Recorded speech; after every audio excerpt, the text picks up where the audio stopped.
মাজিদ নিয়ে আমি একটু আলোচনা করব। কোরআনের আহমিয়াত, কোরআনের গুরুত্ব কি, অপরিসীম গুরুত্ব। আজকে সেই কোরআন মাজিদের বিরুদ্ধে সারা পৃথিবীর কিছু মানুষ পিছে পড়েছে। সারা পৃথিবীর সবাই ইসলামের বিরুদ্ধে। দেখুন ভালো করে, কথা ঠিক না ভুল? সারা পৃথিবীর একটা বড় অংশ তারা ইসলামের বিরুদ্ধে। কেন? ইসলামের পেছনে পড়েছে। তার কারণ কি? পেছনে কার পরে? যে এগিয়ে যায়। কথা ঠিক না ভুল বলেন? তার মানে ইসলাম এগিয়ে যাচ্ছে, তার পেছনে পড়েছে। হে তরুণ যুবকেরা, হে আমার বন্ধুরা, শুনে রেখে দিন বাবা, জেনে রেখে দেন, হযরতে নূহ নবীর জামানা এলো। নূহ নবীর জামানাতেও সহিফা দিলেন। ইব্রাহিম নবীর জামানা এলো, মানুষ বেড়ে গেল। ইব্রাহিম নবীর জামানায় এই মানুষ নামক প্রোডাক্টটা কেমন ভাবে জীবন যাপন করবে, মানুষের প্রতিনিধি, আল্লাহর প্রতিনিধি ইব্রাহিম নবীর কাছে আমার আল্লাহ পুস্তিকা দিলেন। পুস্তিকাটার নাম হলো সহিফা। রাফতা বা রাফতা এইভাবে চলতে চলতে হযরতে মূসা নবী এলেন। মূসা নবীকে মানুষের প্রতিনিধি, আল্লাহর প্রতিনিধি করে। হে তরুণ যুবকেরা, সেই জামানার মানুষ কেমন ভাবে জীবন যাপন করবে, আমার আল্লাহ মূসা নবীর কাছে একটা পুস্তিকা দিলেন। পুস্তিকাটার নাম হলো তাওরাত শরীফ। আমরা বলি তাওরাত, ইহুদিরা বলে তোরাত। আমরা বলি মূসা, তারা বলে মোজেস। আমরা বলি আদম, তারা বলে অ্যাডাম। আমরা বলি মা হাওয়া, তারা বলে ঈভ। আমরা বলি দাউদ, তারা বলে ডেভিড। আমরা বলি সুলাইমান, তারা বলে সুলেমান। আমরা বলি মুসা, তারা বলে মোজেস। আমরা বলি ঈসা, তারা বলে যিশু। আমরা বলি মারিয়াম, তারা বলে মেরি। হে তরুণ যুবকেরা, হে আমার বন্ধুরা, শুনে রেখে দিন বাবা, জেনে রেখে দেন। হে মুসলমান, হযরতে মূসা নবীর কাছে আল্লাহ একটা পুস্তিকা দিলেন।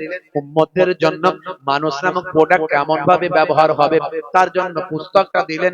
পুস্তকটার নাম হলো তাওরাত। তারপরে হযরতে দাউদ নবীর কাছে আমার আল্লাহ তৎকালীন যুগে এই মানুষ নামক প্রোডাক্ট কেমন ভাবে ব্যবহার হবে, তার জন্য আমার আল্লাহ পুস্তক দিলেন। পুস্তকটার নাম হলো জাবুর। হে তরুণ যুবকেরা, হযরতে ঈসা নবীর জামানা এলো। ঈসা নবীর জামানাতে মানুষ নামক প্রোডাক্টটা কেমন ভাবে ব্যবহার হবে, তার জন্য আমার আল্লাহ ঈসা নবীর কাছে দিলেন যে পুস্তকটা, সেই পুস্তকটার নাম হলো ইনজিল। দেখতে দেখতে আখিরি জামানার পয়গম্বর এলেন। হে তরুণ যুবকেরা, কাল কিয়ামত পর্যন্ত আর কোন প্রতিনিধি আসবে না। আমার আপনার রব সেই আখিরি জামানার পয়গম্বরের কাছে চূড়ান্ত কিতাব, চূড়ান্ত পুস্তক দিলেন। আগের পুস্তকগুলোতে যা ছিল এই পুস্তকে সব দিলেন, আরো কিছু সংশোধন সংযোজন করলেন। এই চূড়ান্ত কিতাব মানুষ নামক প্রোডাক্ট কিভাবে ব্যবহার হবে, মানুষ কিভাবে হাঁটা চলা, খাওয়া দাওয়া, শোয়া বসা, ইবাদত বন্দেগী, কাজকর্ম কেমন ভাবে করবে, দুনিয়াদারি করবে, রাজনীতি, ধর্মনীতি, সমাজনীতি, সব এই পুস্তকের ভিতরে লিপিবদ্ধ করলেন। আমার আল্লাহ বললেন এই পুস্তকে চূড়ান্ত কিতাব হিসাবে আমি নাজিল করলাম। আর আগের পুস্তকগুলো মুখস্থ ছিল না, তাই অনেকে বদলে ফেলেছিল। আর চূড়ান্ত কিতাবকে আল কোরআন মাজিদকে আমি আল্লাহ মুখস্থ করার অনুমতি দিলাম। জোরে হবে না? পৃথিবীতে only one book in the world, একটাই কিতাব আছে যে কিতাবটিকে কোটি কোটি মানুষ মুখস্থ করে। জোরে বলুন সুবহান। আর কোন কিতাবের নাম কি আপনাদের জানা আছে? বলতে পারবে যে এমন কোন কিতাব আছে যে কিতাবটাকে লক্ষ লক্ষ মানুষ, হাজার হাজার মানুষ মুখস্থ করে? বলতে পারবেন? পারবেন না। যদি আগুন লেগে ধ্বংস হয়ে যায়, ধ্বংস হয়ে যায় পৃথিবীর সব বইয়ের দোকান, তবু বিশ্ব থেকে হারাবে না পবিত্র কোরআন। জোরে হবে না? করবে কেমন করে কোরআন ধ্বংস? আগুনের তেজ। করবে কেমন করে কোরআন ধ্বংস? আগুনের তেজ। আছে বিশ্বে ভরা অগণিত কোরআনে হাফেজ, তারা ছাপি আসমানি গ্রন্থ, তারা ছাপিয়ে আসমানি গ্রন্থ, বাঁচাবে ইসলামের সম্মান, তবু বিশ্ব থেকে হারাবে না পবিত্র কোরআন। সেই কোরআন মাজিদকে আল্লাহ কি নিয়ামত করেছেন, সারা বিশ্ব খুঁজে দেখুন, যেখানেই যাবে ভাইরা আমার কোরআন মাজিদের শান মান ইজ্জত সেখানে পাবেন। জোরে বলুন সুবহানাল্লাহ। একটা বাংলা কিতাব যদি আপনি নিয়ে বিহারে যান, সামান্য পাশের রাজ্য, সেই বিহারে যে একটা বাংলা কিতাব যদি আপনি নিয়ে যান, বিহারের বিহারি মানুষ, আপনি যদি লালু প্রসাদ যাদবের কাছে যান, लालू जी मैं बंगाल से आया हूँ, एक किताब लाया हूँ, मैं बंगाल से आया हूँ, एक किताब लाया हूँ, जरा इस किताब को पढ़ के बताइए इसमें क्या लिखा हुआ है। लालू जी हमारा वाह आ कौ खौ ये सब देखकर कहेगा बेटा ये कहाँ से क्या किताब लाए हो, ये तो मेरा राबड़ी देवी की कान की झुमकी लग रहा है। ये कहाँ से क्या किताब लाए हो, मेरा जबान का कोई किताब है तो लाओ, मैं पढ़ के बताऊंगा। হে তরুণ যুবকেরা, একটা যদি উর্দু কিতাব আপনি পাঞ্জাবে নিয়ে যান, পাশের রাজ্য পাঞ্জাব, এই পাঞ্জাবে গিয়ে যদি একটা উর্দু কিতাব দেন, পাঞ্জাবি ভাই বলবে कहां से क्या किताब लाए हो बेटा, ये तो मुझे गोल गोल वर्ड दिखा रहे हैं, ये तो गोल गोल वर्ड लग रहा है, ये कहां से क्या किताब लाए हो, जरा मेरा पंजाबी जबान का किताब लाओ, मैं पढ़ के बताऊंगा। हे তরুণ যুবকেরা, হে আমার বন্ধুরা, হে আমার মুরব্বিয়ানেরা, শুনে রেখে দিন বাবা, জেনে রেখে দেন, হে মুসলমান, বলার উদ্দেশ্য হলো এক জায়গার কিতাব আর এক জায়গার মানুষ পড়তে পারে না, এক রাজ্যের কিতাব আর এক রাজ্যের মানুষ পড়তে পারে না, কিন্তু কোরআন মাজিদ एक ऐसा किताब है जहां जो नाजिल हुआ मक्का में फैल गया मदीने में, जो नाजिल हुआ मदीने में फैल गया मक्का में, जो नाजिल हुआ मक्का मदीने में फैल गया पाकिस्तान अफगानिस्तान हिंदुस्तान में, जो नाजिल हुआ मक्का मदीने में फैल गया ईरान इराक तुरान में, जो नाजिल हुआ मक्का मदीने में फैल गया सारे दुनिया में। जरा হবে না, जरा হবে না। আপনি দিল্লির মসজিদে চলে যাবেন জুম্মার দিনে জুম্মার নামাজ পড়তে, দিল্লির জামা মসজিদের ইমাম সাহেব 2 রাকাত নামাজ শুরু করবেন, জুম্মার ফরজ নামাজ, তিনি প্রথম রাকাতই পড়বেন বিসমিল্লাহির রহমানির রহিম, আলহামদুলিল্লাহি রাব্বিল আলামিন আর রহমানির রহিম মালিক ইয়াউমিদ্দিন ইয়াকা না'বুদু ওয়া ইয়াকা নাস্তাইন ইহদিনাস সিরাতাল মুস্তাকিম সিরাতাল লাযিনা আন'আমতা আলাইহিম গায়রিল মাগদুবি আলাইহিম ওয়ালাদ-দাল্লিন।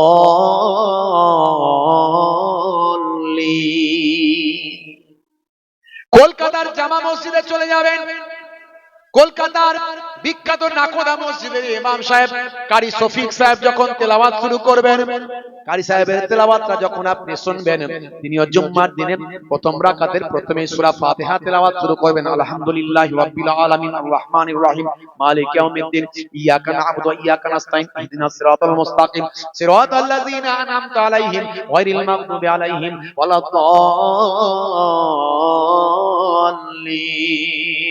এ তরুণ যুবকেরা, এ আমার বন্ধুরা, যদি আপনি চলে যান আমেরিকা, আমেরিকার জমিনে আপনি চলে যাবেন, ভাইরা আমার, তরুণ যুবকেরা আমার, মুরব্বিয়ানেরা আমার, আমেরিকার জমিনে যখন আপনি পৌঁছে যাবেন, আমেরিকার ভাই আমার টরেন্টোর মসজিদে যখন চলে যাবেন, তিনিও সূরা ফাতিহা তিনি কি ইংরেজিতে পড়বেন, তিনি কি সূরা ফাতিহা ইংরেজিতে পড়বেন জুম্মার দিনে, তিনি কি ইংরেজিতে সূরা ইখলাস পড়বেন, সেহি Allah is one, Allah is one whom all depend, he begets not, not is he begotten and none is like him, নাকি তিনি বলবেন কুল হুয়াল্লাহু আহাদ আল্লাহুস সামাদ লাম ইয়ালিদ ওয়া লাম ইউলাদ ওয়া লাম ইয়াকুল লাহু কুফুয়ান আহাদ।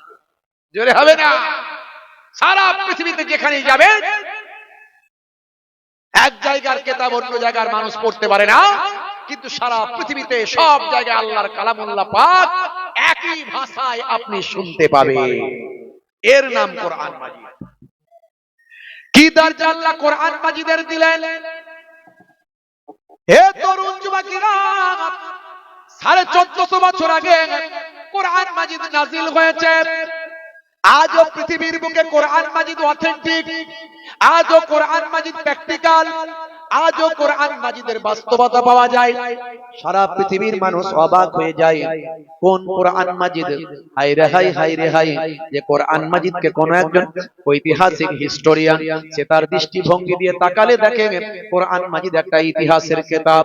কোন বিজ্ঞানী যদি তার দৃষ্টিকোণ দিয়ে দেখেন দেখবে কোরআন মাজিদ একটা সায়েন্সের কিতাব।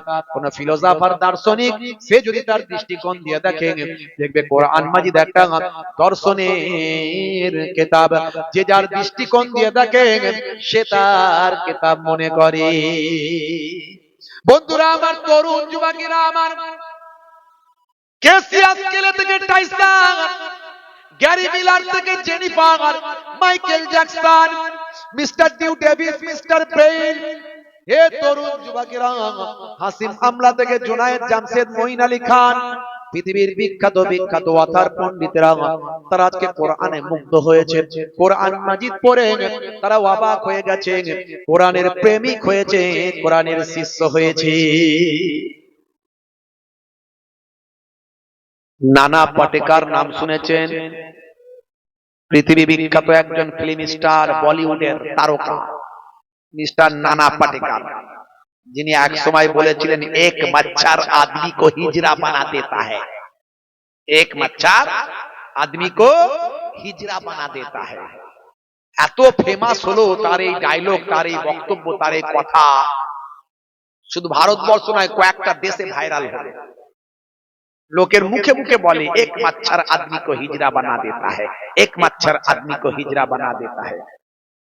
নিউজ হলো, খবর হলো, তার সম্পর্কে যখন লেখা বের হয় তার এই কথাটা, বক্তব্যটা তুলে ধরা হয়। আমি দেখলাম অবাক, কি আছে এর মধ্যে যে এত বড় ভাইরাল হলো, পৃথিবীর কয়েকটা দেশে খবর হলো, মানুষের মুখে মুখে ঘুরে, কি আছে? দেখলাম এর মধ্যে একটা অন্তর্নিহিত অর্থ আছে, ইন্টারনাল মানে আছে। এক মচ্ছর আদমি কো হিজরা বানা দেতা হ্যায়, মানে একটা মশা একটা মানুষকে হিজড়ে বানিয়ে দেয়। হিজড়েরা যখন পয়সা চায় কি করে? হাততালি মারে, মানে না মানে না বলেন? হাততালি মারে। আর যখন মশা আপনাকে কামড়াতে আসে, বনবন করে, কি করে? মশাটাকে মারার চেষ্টা করেন না? ভাইরা আমার, তার মানে এর একটা ইন্টারনাল ব্যাখ্যা হলো, হে মানুষ, কিসের তোমার এত অহংকার? কিসের তোমার তাকাব্বুরি? কিসের তোমার এত অহংকার? কিসের তোমার লোকবল, জনবল, ক্ষমতা বল, যে ক্ষমতা দিয়ে তুমি অত্যাচার করো, জুলুম করো, গরিবদের উপর অত্যাচার করো, এতিমকে তুমি হরণ করো, এতিমের সম্পদ তুমি হরণ করো? কিসের তোমার এত অহংকার? বাহুবল, ধনবল, জনবল, লোকবল, তোমার কিসের এত অহংকার? তিনি বলতে চাইলেন এক মচ্ছর আদমি কো হিজরা বানা দেতা হ্যায়, একটা মশা তো তোমাকে হিজড়ে বানিয়ে দেয়, তোমার এত অহংকার করা উচিত নয়। একটা মশা তো তোমাকে হিজড়ে বানিয়ে দেয়, তোমার তো অহংকার করা উচিত নয়। এর ইন্টারনাল মানে এটা।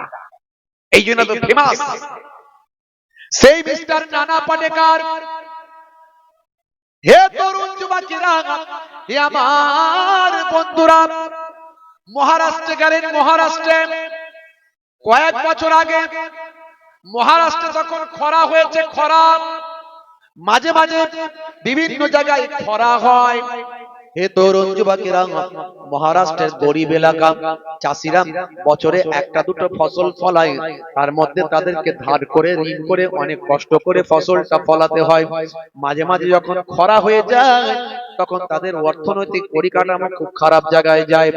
এর ফলে চাষিরা নিরুপায় হয়ে গিয়ে অনেকে আত্মহত্যা করে দেয়।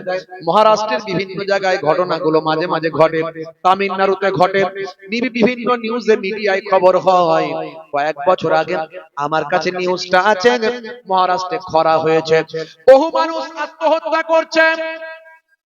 হে তরুণ যুবকেরা, এই আত্মহত্যার খবর পেয়ে বলিউডের বিখ্যাত ফিল্ম স্টার অভিনেতা, নাম হলো মিস্টার নানা পাটেকর। সে নানা পাটেকর তিনি একজন এমনি ম্যান হিসাবে গুড ম্যান, ভালো কাজ করেন, সোশ্যাল ওয়ার্ক করেন, মানুষের বিপদে সাহায্য করেন। তিনি তার সঙ্গী সাথীদের নিয়ে মহারাষ্ট্রের ওই প্রত্যন্ত এলাকাগুলোয় চলে গেলেন।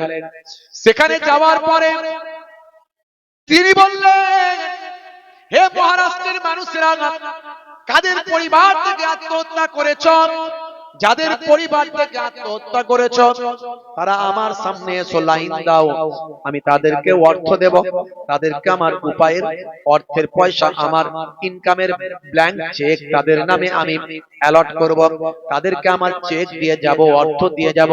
আর তাদের প্রতি আমার আবেদন থাকবে, যা হয়েছে হয়েছে, আর তোমরা কেউ আত্মহত্যা কখনো করো না।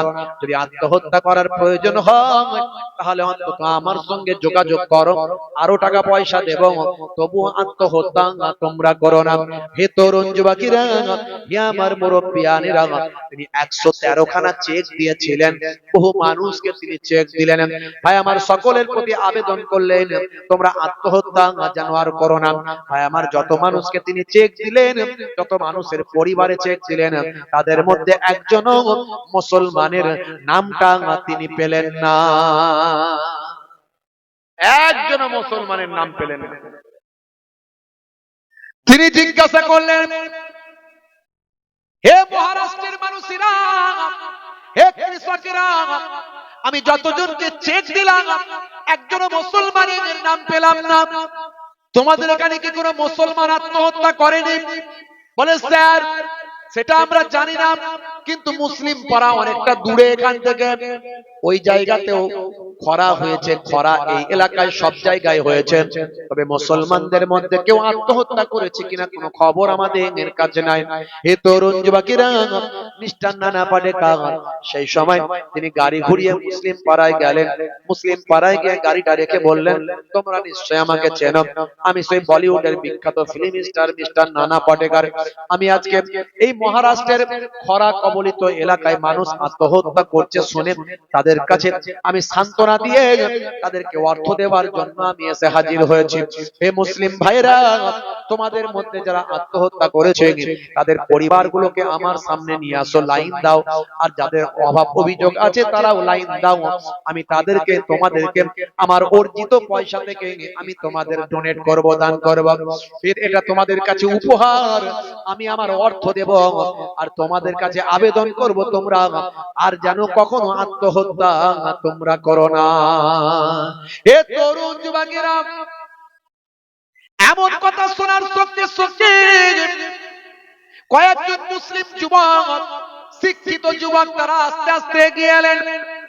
এগিয়ে এসে বললেন, স্যার আপনি একজন বলিউডের বিখ্যাত, আপনি ফিল্ম স্টার, আপনাকে আমরা চিনি, তবে শুনে রেখে দেন, আপনি আমাদের এলাকায় এসেছেন, আপনাকে ওয়েলকাম, স্বাগতম, তবে আপনি যেটা বলছেন, এই মুসলিম ভাইরা যারা আত্মহত্যা করেছে তারা সামনে লাইন দাও। শুনে রাখুন, আমাদের মুসলিমদের মধ্যেও অভাব অভিযোগ আছে, এখানেও আমরা খরার মধ্যে পড়েছি, আমরাও অনাহারে অর্ধাহারে দিন কাটাচ্ছি, আমাদের সন্তানেরাও না খেয়ে থাকছে, কিন্তু আমাদের এলাকায় এখনো পর্যন্ত কোন মুসলমান আত্মহত্যার রাস্তা বেছে নেয়নি। জোরে হবে না? জিজ্ঞাসা করলেন, হয় এর কারণ কি? সেই সময় মুসলিম ভাইগুলো, শিক্ষিত যুবকগুলো বলল, স্যার এর কারণ হলো একটা, আমাদের এখানেও সমানভাবে খরা হয়েছে, আমরা অনাহারে অর্ধাহারে দিন কাটাচ্ছি, কিন্তু মনে রাখবেন আমরা হলাম মুসলমান, আমাদের কোরআন মাজিদে নিষেধ করা হয়েছে তোমরা তোমাদের জীবনকে ধ্বংসের দিকে এগিয়ে দিও না, লা তুলকু বিআইদিকুম ইলা তাহলুকাত, তোমরা তোমাদের জীবনকে ধ্বংসের দিকে এগিয়ে দিও না। আমাদের হাদিসের মধ্যে বলে দেওয়া হয়েছে আত্মহত্যা করলে জাহান্নামে যেতে হবে, চির জাহান্নামী হয়ে যাবে, জাহান্নাম ছাড়া জান্নাত সে পাবে না। শুনে রেখে দেন, জেনে রেখে দেন, আমরা মুসলমান, আমরা যতই কষ্ট হোক না কেন আমাদের কোরআনের নির্দেশ আমরা অমান্য করি না, আমাদের হাদিসের নির্দেশ আমরা অমান্য করি না, তাই আমাদের যতই কষ্ট হোক না কেন মুসলমান আত্মহত্যা করে না। জোরে হবে না? আর জোরে হবে না? ভাইরা আমার, এই যে এসআইআর, শুনছেন তো নাকি? হ্যাঁ, এই এসআইআর যখন শুরু হলো অনেক মানুষ আত্মহত্যা করে ফেলছিল, হার্ট অ্যাটাক করছিল, মারা যাচ্ছিল। কথা ঠিক না বুঝ? হ্যাঁ, কয়েকটা মুসলমানের নামও পাওয়া যায়, বলে ওরাও নাকি আত্মহত্যা করেছে। আমি কিন্তু বলেছিলাম না, মুসলমান আত্মহত্যা করতে পারে না। হ্যাঁ, দীঘায় দীঘায় একজন সম্ভবত হোটেলের মালিক মারা গেছিল, সব নিউজ ফিউজ করতে শুরু করলো, এসআইআর এর ভয়ে হার্ট অ্যাটাক করেছে। সামান্য নাকি নামের পদবীর বানান টানান ভুল টুল ছিল, যেটা এখানে কোনো গুরুত্বই নাই। এই এসআইআর এর নামের বানান টানান ভুলটা কোনো সমস্যাই নয়, বুঝতে পারছেন? এখানে ম্যাপিং হবে, খালি ব্লাড রিলেশনটা ঠিক আছে না। হ্যাঁ, নিজের নাম যদি 2002 সালে না থাকে, দাদুর নাম, দাদির নাম, নানার নাম, নানির নাম, বাপের নাম, মায়ের নাম, যার নাম থাকবে তার সঙ্গে আপনার ব্লাড রিলেশনটা মিলে গেলেই হবে, এতে আপনার নামটা রয়ে যাবে। নাম বানান ভুল ভুল এটা ওটা আছে, ওটা অসুবিধা নেই, পরে ঠিক করে নেবেন। খালি প্রমাণ করে দেখিয়ে দিতে হবে এই বাপের ছেলে আমি, আমার দাদু, দাদুর ছেলে বাপ, বাপের ছেলে আমি, বুঝিয়ে দিতে হবে আপনার ডকুমেন্ট দিয়ে। বুঝতে পারছেন? 2002 সালের লিস্টে নাম থাকলে কোনো সমস্যা নাই, যদি না থাকে তাহলে ওই 11টা ডকুমেন্টস এর ভিতরে একটা তো আপনি দিতে পারবেন। জমি দলিল টলিল তো আছে নাকি, পর্চা তো আছে নাকি? বাপ 14 পুরুষের পর্চাও নাই, দলিলও নাই, মাধ্যমিকও পাস করেনি সেই সময়। 87 সালের আগের কোন রকম কাগজপত্র কিছু নাই, সরকারি নথি। ভাই আমার ব্যাংকের বই, ব্যাংকের কোনো পেপার, তাছাড়া ইলেকট্রিকের কোনো বিল কিছুই নাই। তারপরেও চিন্তা নাই, আপনি কোনোভাবে আইনে যদি প্রমাণ করে দিতে পারেন আমার বাপ, দাদু, নানা, নানির নাম নাই, কিন্তু চাচাতো ভাইয়ের নাম আছে, চাচাতো ভাইয়ের বাপের আর আপনার দাদুর কোন কাগজে কোনোভাবে সরকারি নথিতে মিলিয়ে দিলেও তাহলেও হয়ে গেল, লাইন ঠিক একটা পেয়ে যাবে। শেষে প্রমাণ করার জন্য আপনাকে ভাই আমার কি বলবো 4 বার আপনাকে হিয়ারিং এ ডাকা হবে। এক জায়গায় না হলেও অন্য জায়গায় করতে পারবেন, ভয়ের কিছু নাই, চিন্তার কিছু নাই। তারপরেও হাইকোর্ট আছে, সুপ্রিম কোর্ট আছে। এর আগে আমরা বলেছি একটাও যদি আমার দেশের, আমার ভাই এই দেশের নাগরিক, সঠিক তথ্য প্রমাণ থাকার পরে, কাগজপত্র থাকার পরে যদি তাকে বেনাগরিক করার চেষ্টা হয়, আমরা এর আগে ওয়াকফ নিয়ে সুপ্রিম কোর্টে মামলা করেছি। লেকচারার্স অ্যাসোসিয়েশন অফ বেঙ্গলের পক্ষ থেকে আমি নিজেও ছিলাম সুপ্রিম কোর্টে। এর পরে ঘোষণা করেছি আগামী দিন যদি প্রয়োজন হয় আমাদের একটা ভাইকে যোগ্য হওয়ার পরেও, এদেশের নাগরিক হওয়ার পরেও যদি বেনাগরিক করার চেষ্টা হয়, এর আগেও সুপ্রিম কোর্টে গেছি, আবার যাওয়ার জন্য প্রস্তুত আছি ইনশাআল্লাহ। ভাইয়েরা আমার, ভয় পাওয়ার কোনো কারণ নাই, কারণ 16 তারিখে নাম খসড়া তালিকা বেরোবে, বেরোলে দেখবেন এক একটা বুথ থেকে 30 জন, 20 জন, 50 জনের নাম নাই।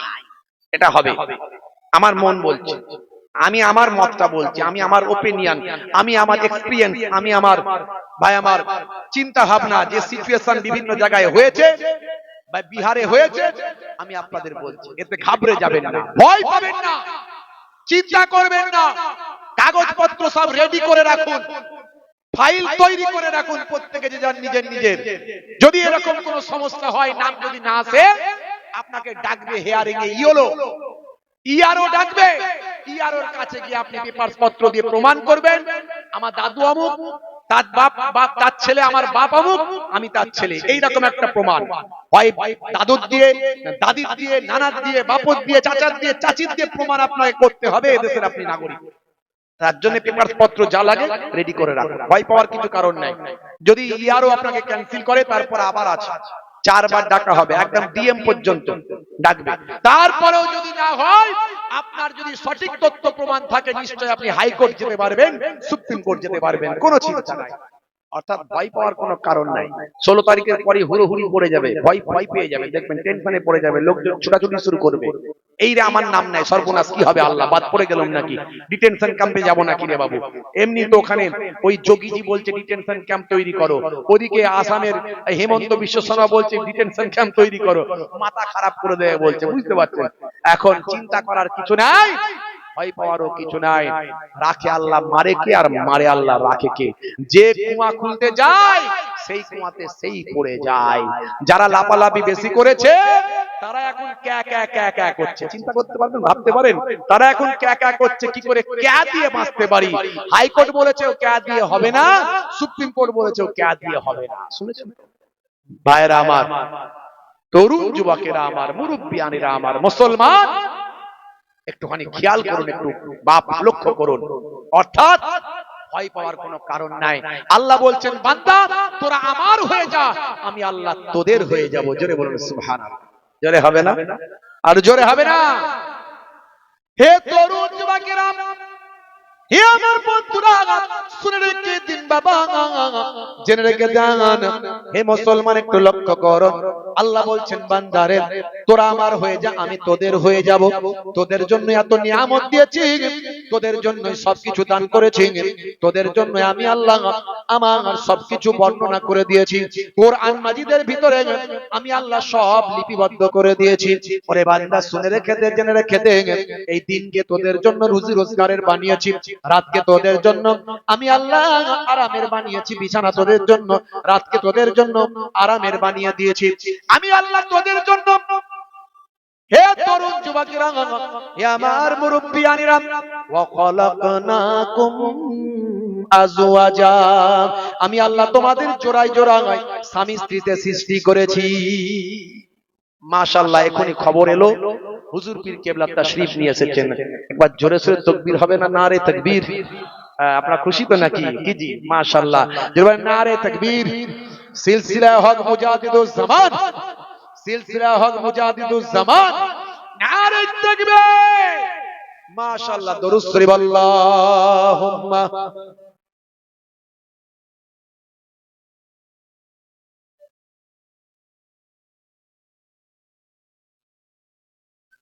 রাত অনেক হয়েছে তো ঘুম পাচ্ছে মনে হয়, আওয়াজ ওই জন্য কম নাকি? বলি তো মার খায়, না বলি তো বাপ কি খায়? হ্যাঁ বলেন, ব্যাং খায়। महाराज महाराज गजब हो गया। बोले क्या हुआ?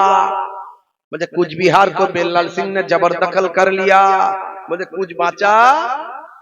बोलते लजामुद्दीन सिंह ने बच गया। बोले जाओ उसे बेगमपुर थाने में बंद कर दो।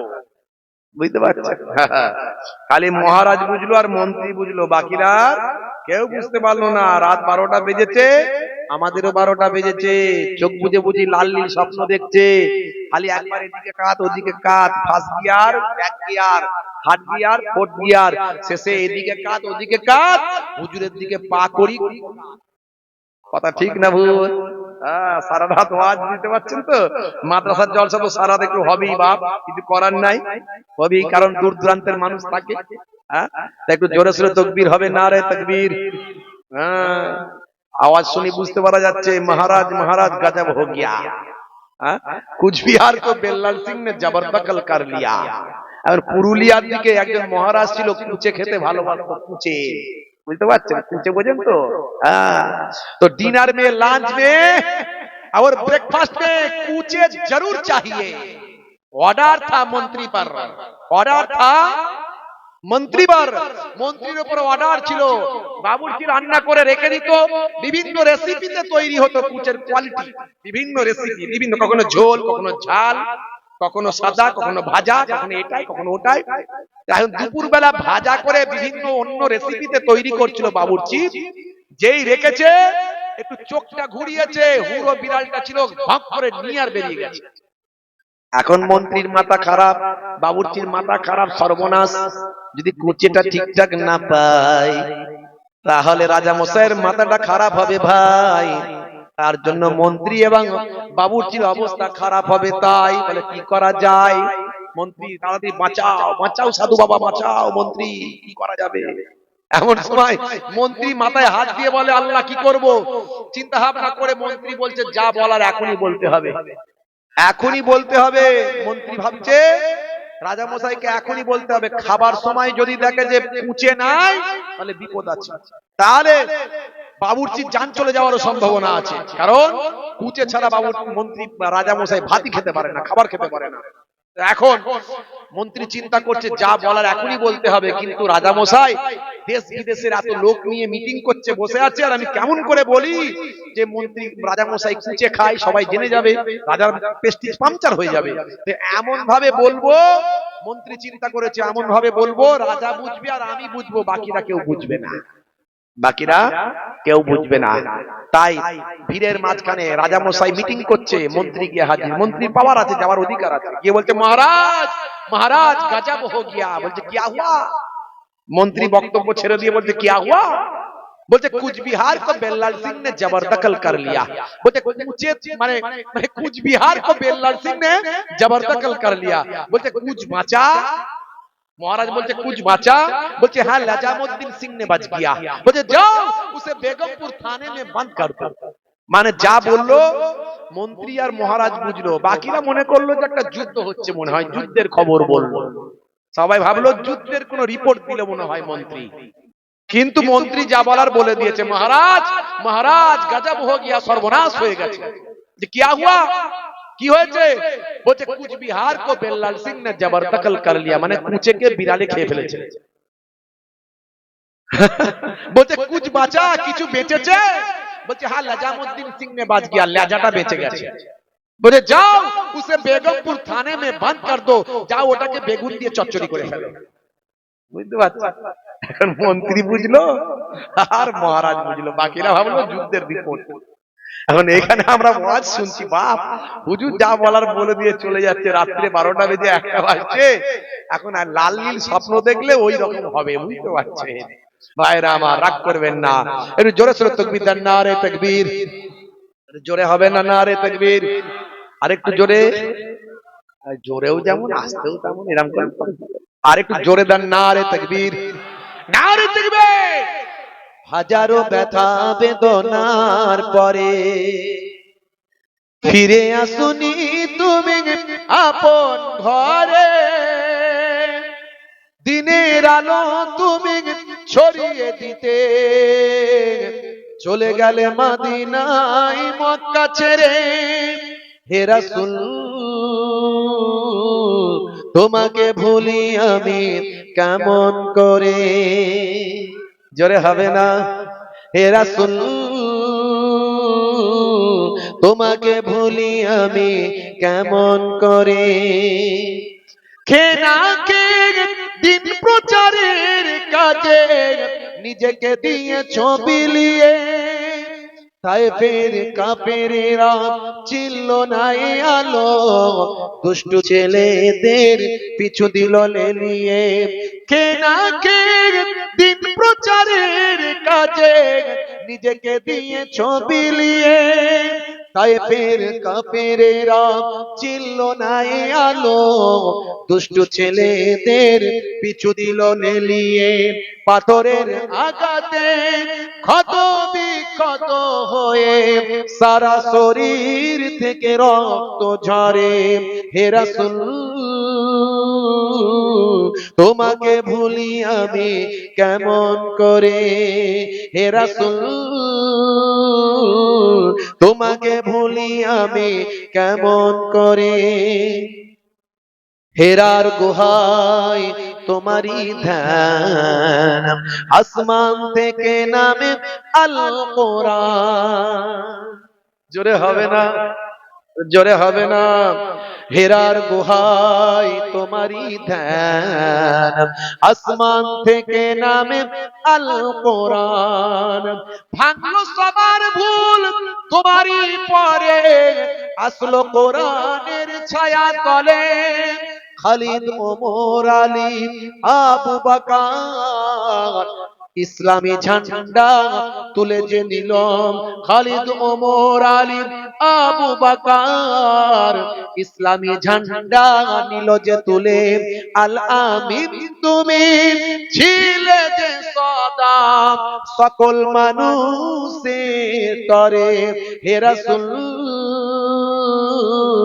তোমাকে ভুলি আমি কেমন করে? হে রাসূল তোমাকে ভুলি আমি কেমন করে? হাজারো ব্যথা বেদনার পরে ফিরে আসুনি তুমি আপন ঘরে, দিনের আলো তুমি চলে গেলে মদিনায় মক্কা ছেড়ে। হে রাসূল তোমাকে ভুলি আমি কেমন করে। আল্লাহুম্মা সাল্লি আলা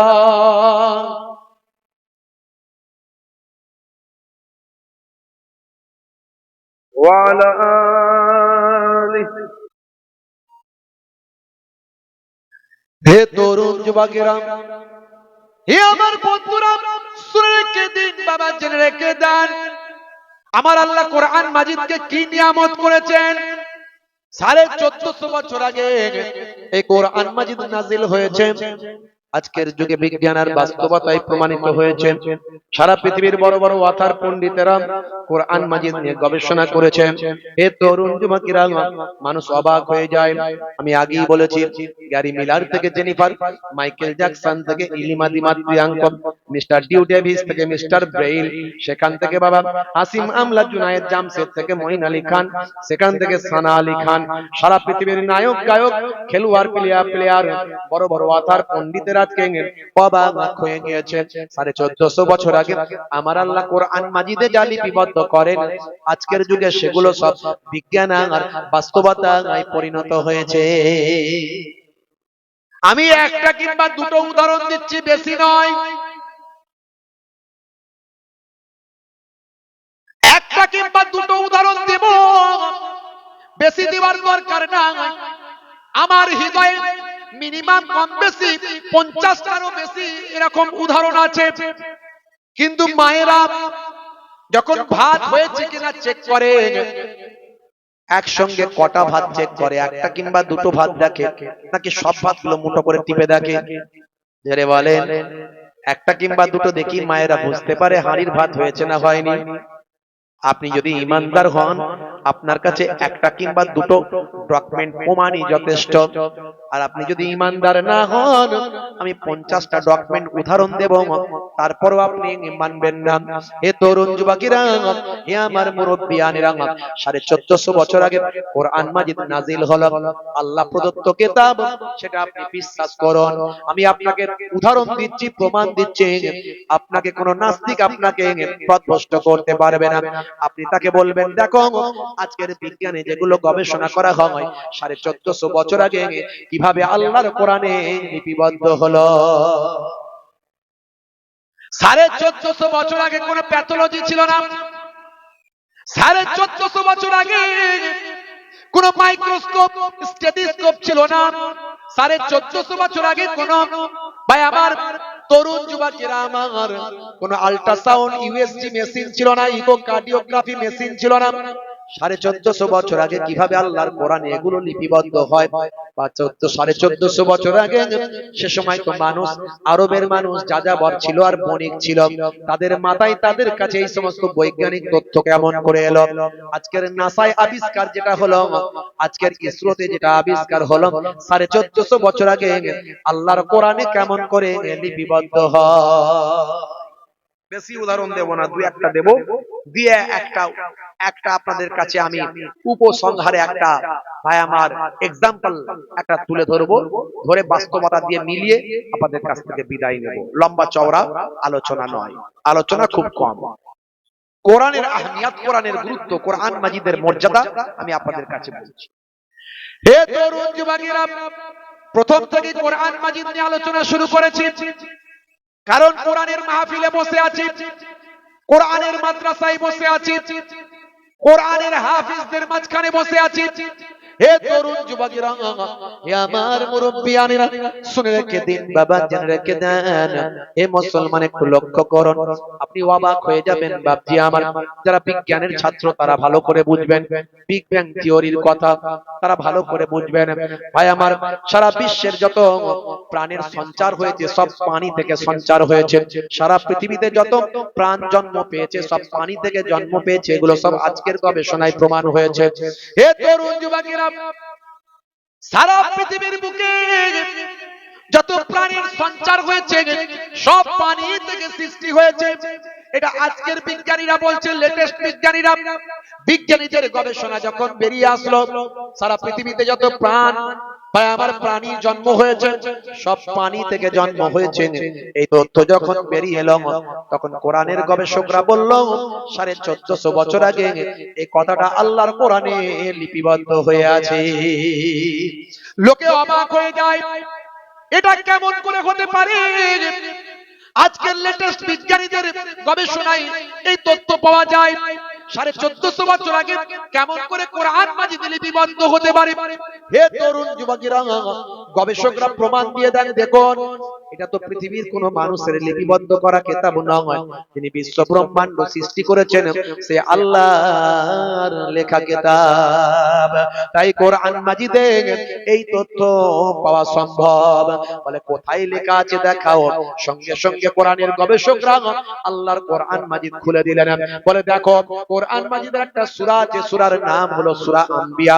এই সূরা আম্বিয়ার 30 নাম্বার আয়াতে যাও, 30 নাম্বার আয়াতে গেলে তুমি পাবে আমার আল্লাহ বলছেন বিসমিল্লাহির রাহমানির রাহিম ওয়াজআলনা মিনাল মাই কুল্লা শাইইন হাইয়িন আফালা ইউমিনুন।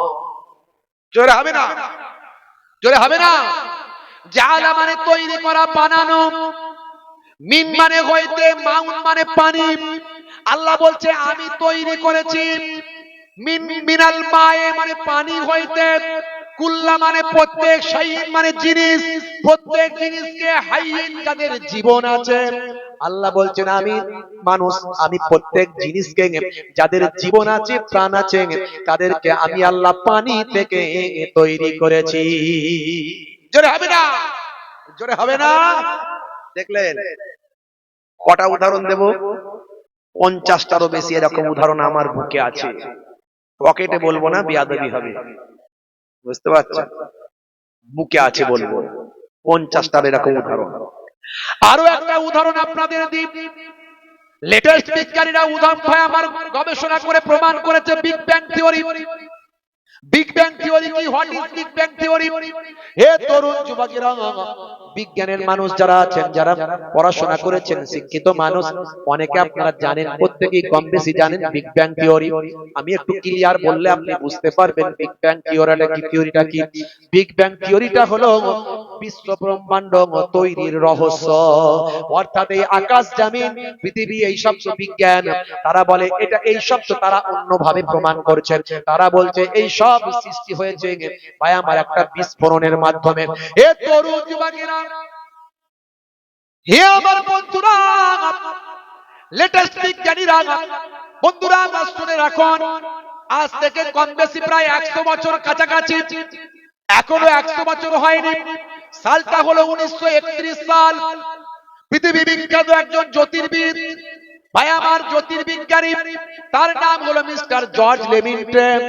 মিস্টার জর্জ লেমিন্টে আজ থেকে কম বেশি 100 বছর আগে 1931 সালে, হে তরুণ যুবকেরা, হে আমার বন্ধুরা, তিনি বললেন আমি আবিষ্কার করলাম বিশ্ব ব্রহ্মাণ্ড কিভাবে সৃষ্টি হয়েছে। এই আকাশ এবং জমিন সবকিছু মিলিত অবস্থায় ছিল, একত্রিত ছিল। আকাশ এবং জমিন সব একত্রিত অবস্থায় ছিল, তার উপর একটা বিস্ফোরণ হলো।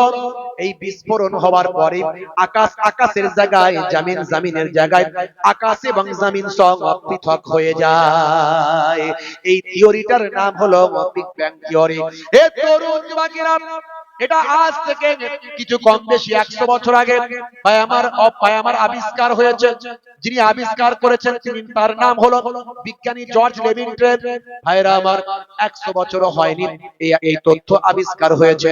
এই তথ্য আবিষ্কার হওয়ার পরে মুসলিম গবেষকরা বলল আরে এই কথাটা তো 1450 বছর আগে, এটাও তো আল্লাহর কোরআনে লিপিবদ্ধ আছে।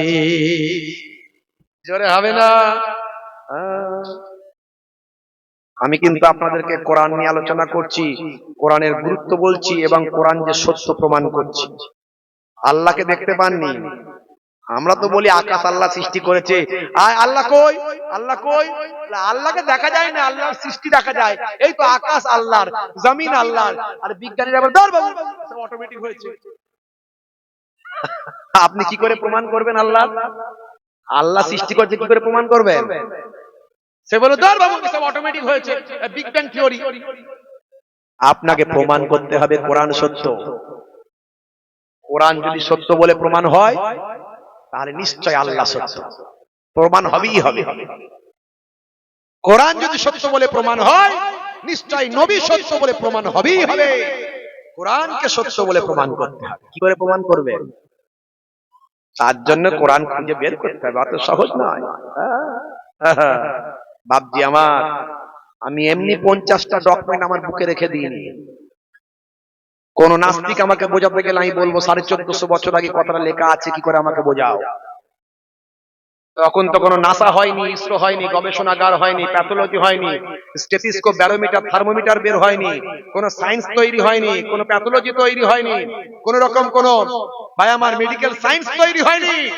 কি করে লেখা হলো এটা? এটা আমাকে বোঝাও, কোন জাদু বলে লেখা হলো? হে তরুণ যুবকেরা, 1931 সালে গবেষণায় যেটা প্রমাণ হলো 1450 বছর আগে আল্লাহ আর কোরআনের ভিতরে লিপিবদ্ধ হয়েছে। কোরআনের গবেষকরা যখন কথা বলল, ভাইরা আমার, পৃথিবীর মানুষ অবাক হয়ে গেল। শুধু মুখে বললে হবে না, দেখিয়ে দাও। তো দেখি আকাশ এবং জমিন সব একত্রিত ছিল, সেগুলো পৃথক হয়েছে, এটা দেখিয়ে দাও কোরআনে কোথায় লেখা আছে। মুসলিম গবেষকরা বলে, দেখিয়ে দিচ্ছি বাবা, দেখে নাও। তোমাদের প্রত্যেকের কাছে কোরআন মাজিদ আছে, খুলে দেখে নাও। এ তরুণ যুবকেরা, যত বিজ্ঞানের ডেভেলপমেন্ট বাড়বে তত কোরআন মাজিদের সত্যতা আরো বেশি বেশি করে বিশ্বে প্রকাশ পাবে। হে তরুণ যুবকেরা, মুসলিম গবেষকরা বললেন কোরআন মাজিদের একটা সূরা আছে, সূরাটার নাম হলো সূরা আম্বিয়া। খুলে দেখে নাও, তোমার বাড়িতে আছে, মোবাইলে আছে।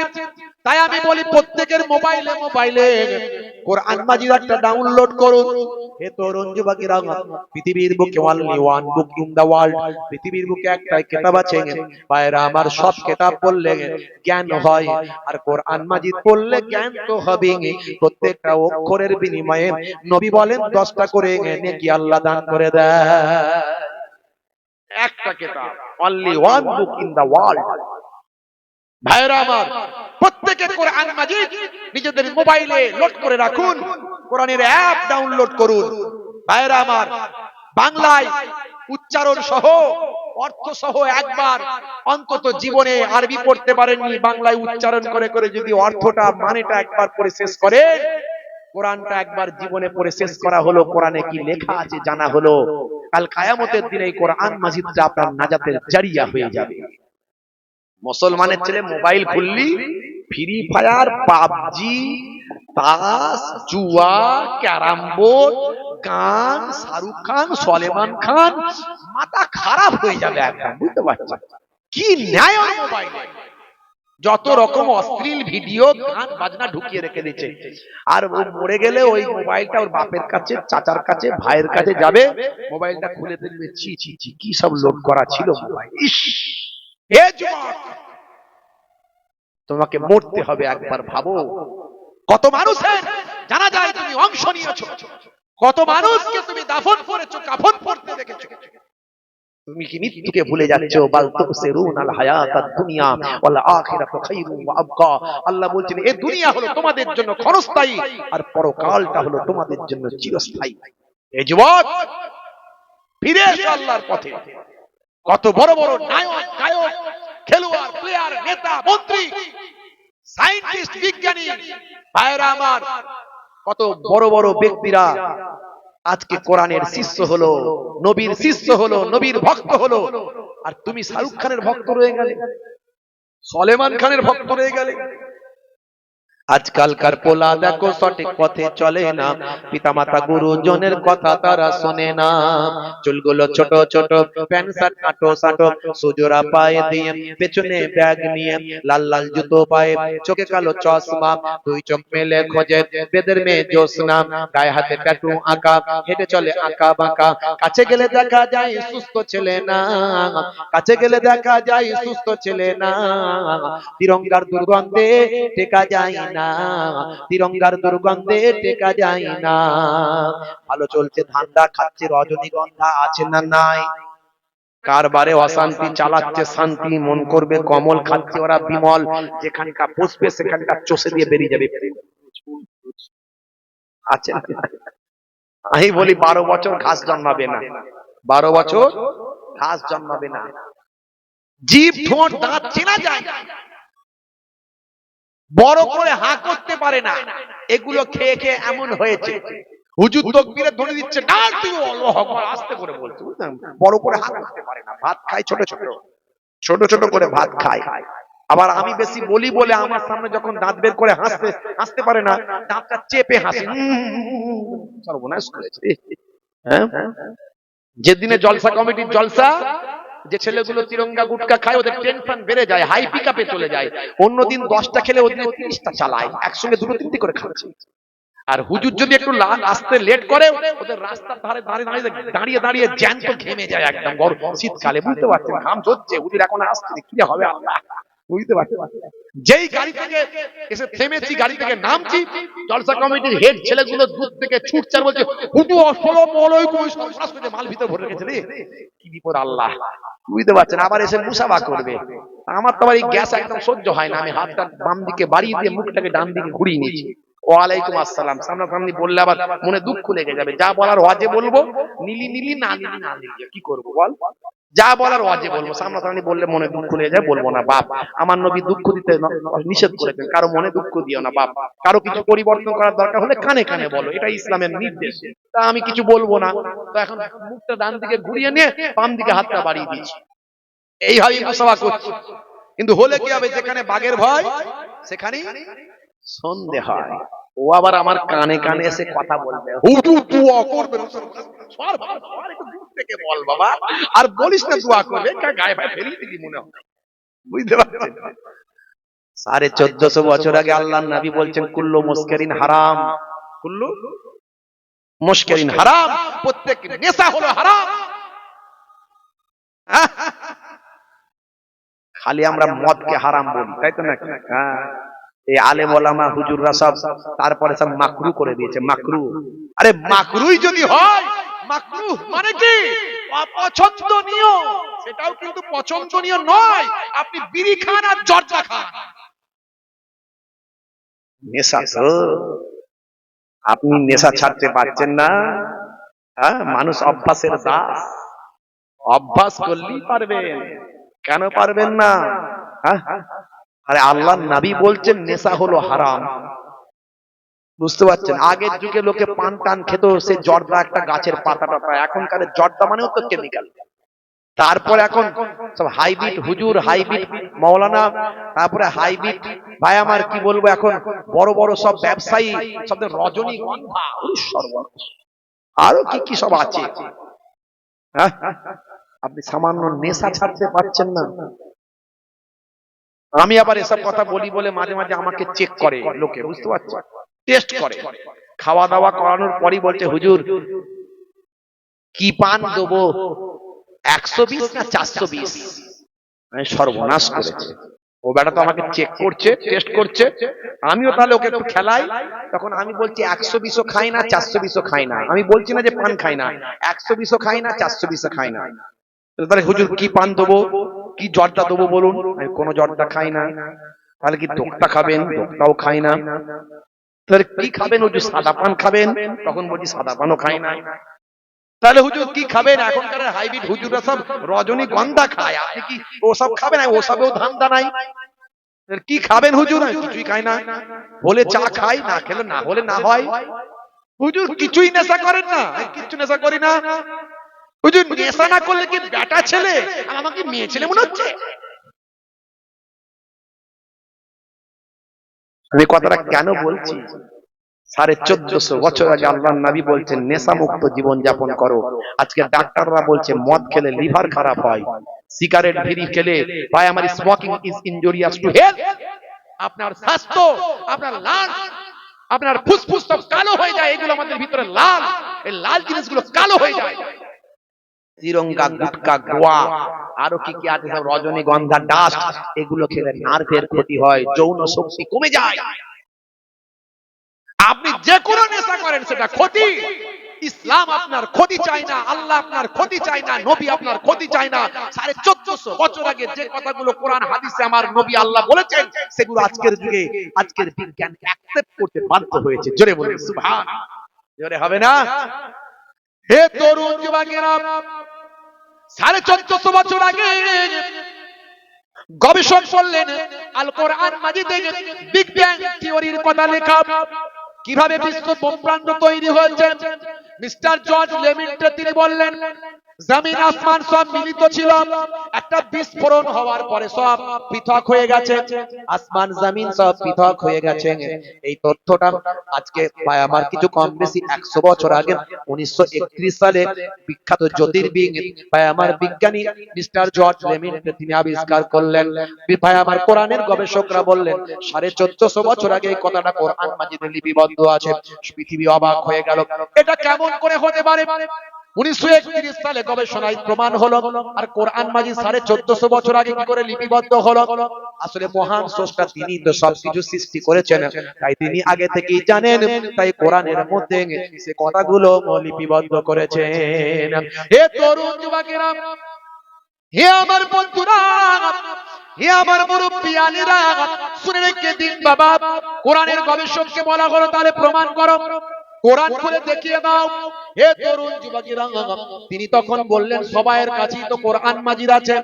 সূরার নাম হলো সূরা আম্বিয়া। সূরা আম্বিয়া খুলে দেখুন, আমার আল্লাহ বলছেন আওয়ালাম ইয়ারাল্লাযিনা কাফারু আন্নাস সামাওয়াতি ওয়াল আরদা কানাতা রাতকান ফাফাতাকনাহুমা। জোরে হবে না? আমার আল্লাহ বলছেন আওয়ালাম ইয়ারাল্লাযিনা কাফারু, তারা কি অবিশ্বাসীরা কি ভেবে দেখে না, লক্ষ্য করে না? অবিশ্বাসীরা কি লক্ষ্য করে না, ভেবে দেখে না? আন্নাস সামাওয়াত, সামাওয়াত মানে আকাশ, আরদুন মানে জমিন, নিশ্চয় আকাশ এবং জমিন। আন্নাস সামাওয়াতি ওয়াল আরদ, নিশ্চয় আকাশ এবং জমিন কানাতা রাতকান, আমার আল্লাহ বলেন আকাশ এবং জমিন নিশ্চয় মিলিত অবস্থায় ছিল। ফাফাতাকনাহুমা, আমি আল্লাহ তাদেরকে পৃথক করে দিয়েছি। জোরে হবে না? জোরে হবে না? ভাইরা আমার, বিগ ব্যাং থিওরি 1450 বছর আগে আল্লাহর কোরআনে লিপিবদ্ধ আছে। আপনি অবাক হয়ে যাবেন। সেই কোরআন মাজিদের মাদ্রাসায় আপনি এসেছেন, সেই কোরআন মাজিদ, যে কোরআন মাজিদ সম্পর্কে আমার আল্লাহ বলছেন যালিকাল কিতাব লা রাইবা ফিহি হুদাল লিল মুত্তাকিন, এই হাযাল কিতাব লা শাক্কা ফিহি, এতে কোনো সন্দেহের অবকাশ নাই। এই কিতাবের মধ্যে কোনো সন্দেহের অবকাশ নাই। ভুল তো দূরের কথা, সন্দেহও নাই। ধরে বলুন সুবহান। কোরআনের মতো কোরআনকে যদি তোমরা অবিশ্বাস করো, কোরআনকে যদি কোনো সন্দেহ করো, ভুল আছে মনে করো, আমার আল্লাহ কোরআন মাজিদে 1450 বছর আগে চ্যালেঞ্জ করেছেন وَإِن كُنتُمْ فِي رَيْبٍ مِّمَّا نَزَّلْنَا عَلَى عَبْدِنَا فَأْتُوا بِسُورَةٍ مِّن مِّثْلِهِ وَادْعُوا شُهَدَاءَكُم مِّن دُونِ اللَّهِ إِن كُنتُمْ صَادِقِينَ। আমার আল্লাহ 1450 বছর আগে বলেছেন আমি আমার নবীর উপর, হাবিবের উপর যে কোরআন মাজিদ অবতীর্ণ করেছি, তোমাদের যদি অবিশ্বাস হয় কোরআনের সূরার মতো একটা সূরা তৈরি করে নিয়ে আসো। আমি আল্লাহ ছাড়া যাকে খুশি সঙ্গে নাও। 1450 বছর আগে আল্লাহর চ্যালেঞ্জ পৃথিবীর কোন মানুষ গ্রহণ করতে পারেনি। হবে না? হে তরুণ যুবকেরা, হে আমার বন্ধুরা, হে আমার মুরব্বিয়ানেরা, শুনে রেখে দিন বাবা। হে মুসলমান, সে আল্লাহ বলছেন বান্দারে, হে দুনিয়ার মানুষ শোনো, ফালিয়াবুদু রাব্ব হাযাল বাইত আল্লাযী আত'আমাহুম মিন জু'ইন ওয়া আমানাহুম মিন খাউফ। আমার আল্লাহ বলছেন শোনো, এত নিয়ামত তোমাদের দিয়েছি, হে দুনিয়ার মানুষ শোনো, তোমাদের উচিত আমি আল্লাহ আমার ইবাদতটা করা, আমার ইবাদত করা তোমাদের উচিত। এই কাবা ঘরের যিনি মালিক আমি আল্লাহ, আমার ইবাদত করা তোমাদের কর্তব্য, তোমাদের দায়িত্ব। কারণ ক্ষুধা লাগলে আমি আল্লাহ তোমাদের খাওয়াই, আর যখন তোমরা ভয় পাও আমি আল্লাহ তোমাদের ভয়টা দূর করে দিতাম। জোরে হবে না? জোরে হবে না? আল্লাহ বলছেন ক্ষুধা লাগলে আমি খাওয়াই। একজন বলছে হুজুর ক্ষুধা লাগলে তো বউ খাওয়াই। ওই সর্বনাশ বলে কি? বলে হুজুর বই তো রান্না করে দেয়। কথা ঠিক না? কথা তো ঠিক। হ্যাঁ, কিন্তু বাবা শোনো, আল্লাহ কেমন করে খাওয়ায়? গলায় যদি টিউমার হয়, খাদ্য নালীতে যদি ক্যান্সার হয়, আর পেটের স্টমাকে যদি আলসার হয়, তাহলে বলো তো ভাই, খাবারটা বউ দিলেও পেটে যাবে কি ভাই? বলে যাবে নাই। খাবার সামনে এলেও পেটে ঢুকবে নাই, হজম হবে নাই। খাদ্য নালীতে টিউমার, ভাই আমার গলার ভিতরে ক্যান্সার, আর পেটেতে হয়েছে আলসার। আছে কোনো কি আনসার? বলছেন নাই। আল্লাহ বলছেন বান্দারে, তোমার পেটের ভিতরে পৌঁছে হজমটা করাই, এভাবেই আমি আল্লাহ তোমাকে খাওয়াই। জোরে হবে না? আর যখন তোমরা ভয় পাও, আমি আল্লাহ আমান দিই, হেফাজত দিই, ভয়টা দূর করে দিই। কথা ঠিক না ভুল? এর আগে করোনা হয়েছিল, হয়েছিল না হয়নি? করোনা তোমাদের কি করবে বলো না, করোনার মালিক আল্লাহকে ডাকো না। আমরা আল্লাহকে ডেকেছিলাম, যদি বলেন করোনা কোনটা দিয়ে এলো আর গেল বুঝতে পারি না। হে তরুণ যুবকেরা, ভয় আমরা পাই না, ভয় কেটে গিয়েছিল ভাই। করোনা শুরুতে যে ভয়টা ছিল, পরে কেটে গিয়েছিল ভাই আমার। এনআরসি নাম শুনেছেন? বলে সব নাকি তারাবে। 1.5 কোটি মুসলমান, রোহিঙ্গা মুসলমান 1.5 কোটি পশ্চিমবঙ্গ থেকে তাড়ানো হবে। 1.5 কোটি রোহিঙ্গা মুসলমান বলেছিল না, বলেনি? যে নেতা আসছে সেই বলছে 1.5 কোটি রোহিঙ্গা हम चुन चुन के निकालेंगे, चुन चुन के निकालेंगे। ভালো করে হিসাব করে দেখা গেল 1.5 কোটি রোহিঙ্গা পশ্চিমবঙ্গে তো দূরের কথা, 1.5 কোটি রোহিঙ্গা সারা পৃথিবীতে নাই। সারা পৃথিবীতেই 1.5 কোটি রোহিঙ্গা নাই। ওই তাহলে কাকে তাড়াবে? আমাদেরকে নাকি? ভারতীয় মুসলমানকে তাড়াবে নাকি? হাই রে হাই। ভাইরা আমার, যে ভাই আমার কুয়া খুললো, সেই কুয়াতে সেই পড়লো। ওই যে বললাম না, ক্যা দিয়ে বাঁচতে চায়, ক্যা দিয়ে বাঁচতে চায়। হাইকোর্ট বলে হবে নাই, সুপ্রিম কোর্ট বলে হবে নাই। এখন কি যে হবে আল্লাহ জানে, আর কেউ জানে না। বুঝতে পারছেন? যে কুয়া খুলতে চাইলো সেই কুয়াতে সেই পড়লো মুসলমান। তাহলে ভয় পেলে, ভয় হেফাজত করছেন কে? জেনে বলেন কে? ভাইরা আমার, তরুণ যুবকেরা আমার, মুরব্বিয়ানেরা আমার, কোন দিকের পানি যে কোন দিকে যায় কেউ বুঝতে পারে না। 33 বছর পর মুর্শিদাবাদে বলছে বাবরি মসজিদ হবে ভাই। আছে না নাই? জোরে বলেন। আরে বাপ রে বাপ, হুমায়ুন সাহেবের সঙ্গে হাত মেলাচ্ছে দেখেছেন?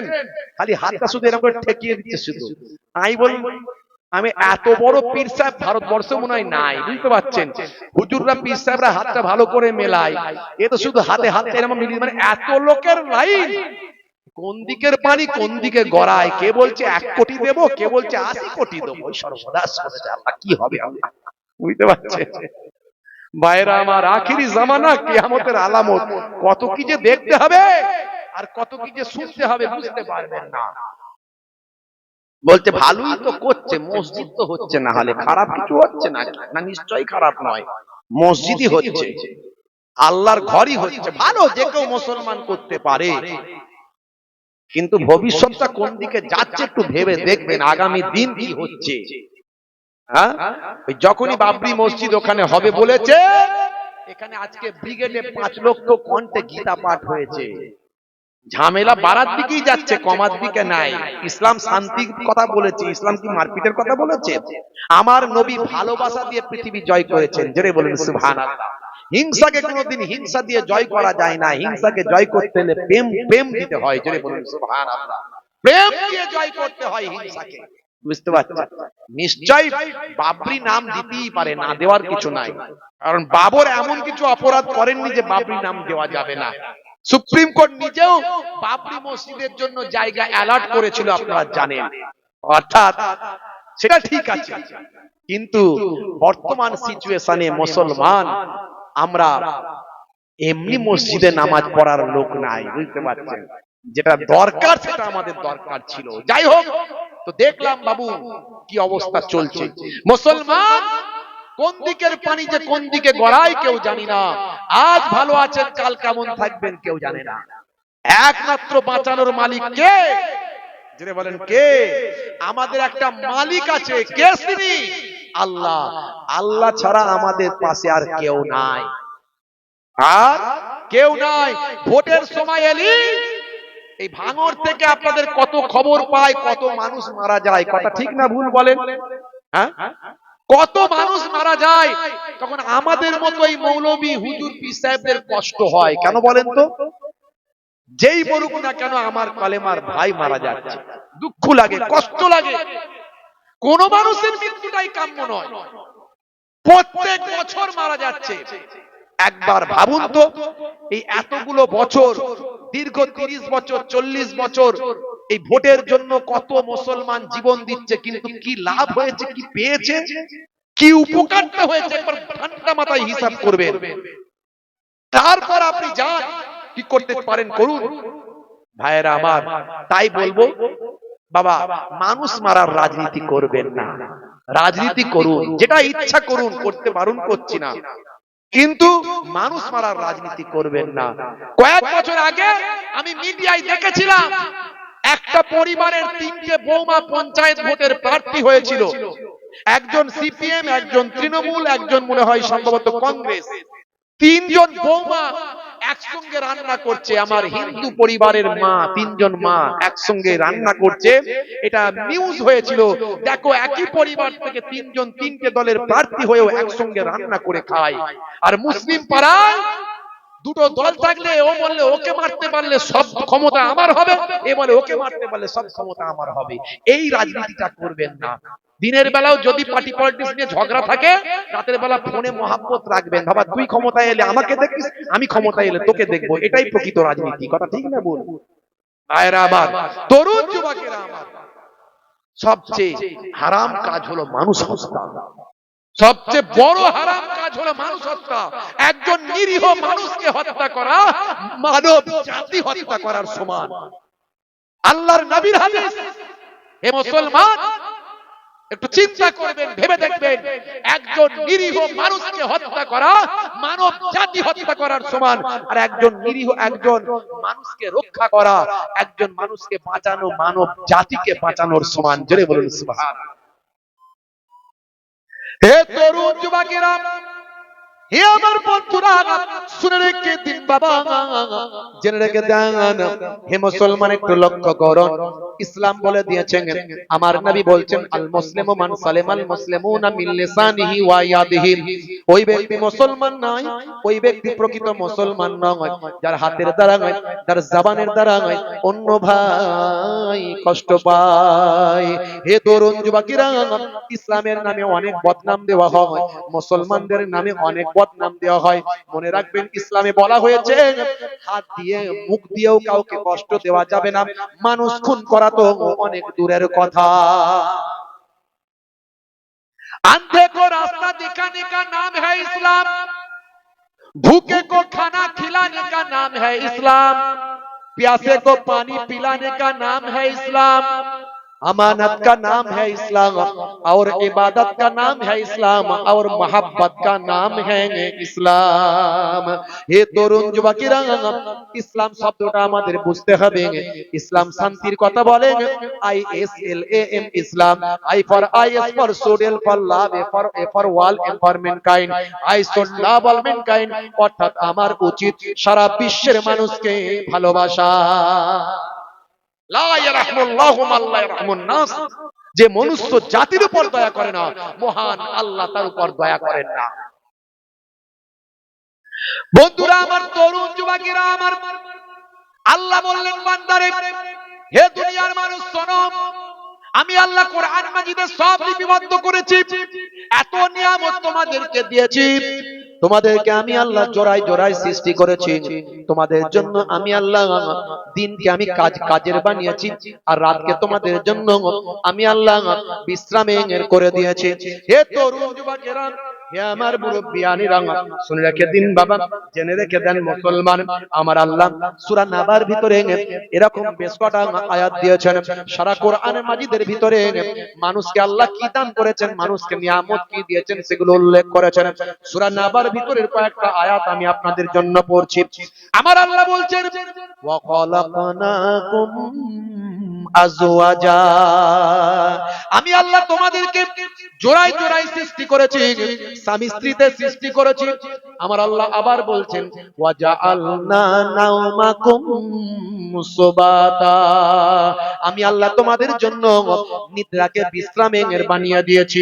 আমার আল্লাহ আরো বলছেন ওয়াজআলনাল লাইলা লিবাসা, আমি আল্লাহ তোমাদের জন্য রাতকে পোশাক বানিয়ে দিয়েছি। জোরে হবে না? পর পর বলছেন, পর পর ওয়াজআলনান নাহারা মাশা ওয়া বানাইনা ফাওকাকুম সাবআন শিদাদা। আমার আল্লাহ সব বলছেন এখানে, তোমাদের জন্য দিনকে আমি রুজি রুটির বানিয়েছি, জীবিকা সংগ্রহের বানিয়েছি, আর তোমাদের উপর আমি আল্লাহ সাত আসমানকে নির্মাণ করে দিয়েছি। জোরে বলুন সুবহানাল্লাহ। পেছনে কেউ বিড়ি খাচ্ছে মনে হচ্ছে, এইদিকে নালে এইদিকে পাচ্ছেন পাচ্ছেন একটু একটু, হ্যাঁ পাওয়া যাচ্ছে, হ্যাঁ মানে আমার নাকের সঙ্গে আপনাদের মিলছে মোটামুটি। আমার নাক তো খারাপ নাক না, ওই যে 10 আর দুধ থেকে ঠিক তিরঙ্গা দুধটা খেলে বুঝতে পারি, আর বিড়ি সিগারেট পাবো না ধোঁয়া আবার, বাপ রে বাপ কি বিপদ বলো দেখিনি। মাদ্রাসার ভিতরে কেউ খায়? রাস্তায় গিয়ে খেয়েছে।